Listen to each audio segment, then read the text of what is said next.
But I would like to just talk about one other thing. Maybe this came up last week. I wasn't here. But driving east, I saw a huge billboard commemorating the new martyr, Charlie Kirk. I didn't want to say anything about this right after his murder. Murder is always wrong, never should be acceptable. But to think that political violence is new to this country is basically ahistorical. Not only in the current year, how much we've had, in the current decade, how much we've had, but if you look at the history of our country, political violence has always been there. And yet we are seeing a deliberate attempt to make this individual, who unfortunately was murdered, into a martyr. But what is he a martyr for? What I hear when Jeremy speaks, I hear about people like Jeremy speaking about loving one another. That is the complete opposite of what Charlie Kirk stood for. He stood for hate. We come out here every week, and we've had many religious people out here week after week talking about the importance of love. Love is so foundational. Love is a very strong voice, very strong force. It can be a very strong force for good.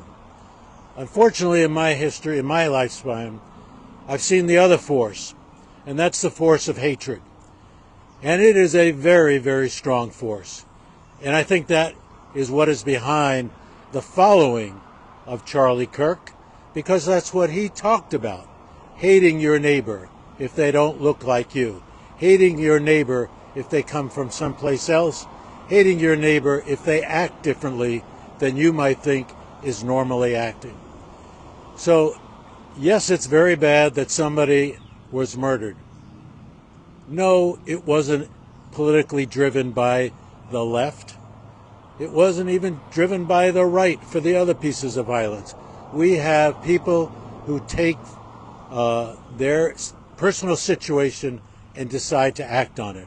It is a plague on our country right now, how much of that is happening. It's terrible.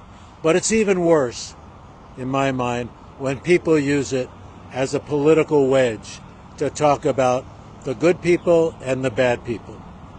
And this just came home to roost for me with what our president said about his opponents.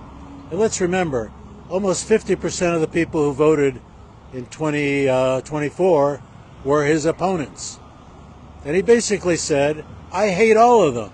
I hate all of my opponents. That is so un-American as a statement by any of us, let alone the President of the United States. So I just wanted to share that.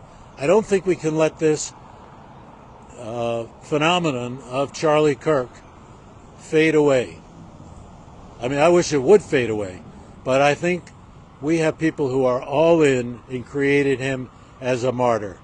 And if you will, or if you want, yeah, you can say he's a martyr if you think the foundational principle of hate is what is most important to you.